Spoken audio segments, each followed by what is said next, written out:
أعوذ بالله من الشيطان الرجيم. بسم الله الرحمن الرحيم. يا أيها المزمل قم الليل إلا قليلا نصفه أو انقص منه قليلا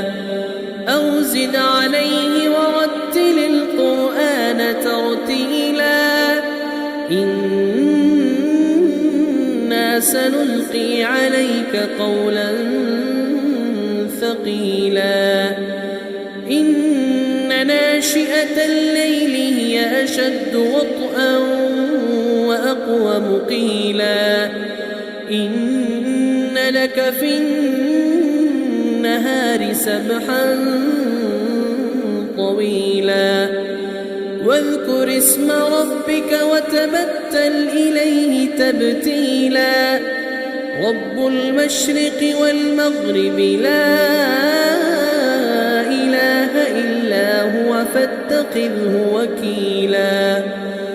واصبر على ما يقولون واهجرهم هجرا جميلا وذرني والمكذبين أولي النعمة ومهلهم قليلا إن لدينا أنكالا وجحيما وطعاما ذا غصة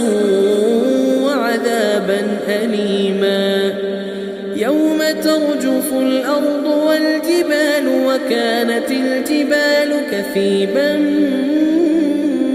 مهيلا إنا أرسلنا إليكم رسولا شاهدا عليكم كما أرسلنا إلى فرعون رسولا فعصى فرعون الرسول فأخذناه أخذا وبيلا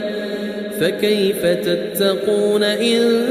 كفرتم يوما يجعل الولدان شيبا السماء منفطر به كان وعده مفعولا إن هذه تذكرة فمن شاء اتخذ إلى ربه سبيلا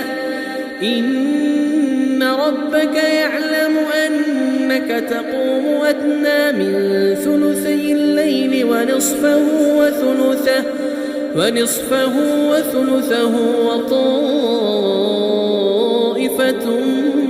من الذين معك والله يقدر الليل والنهار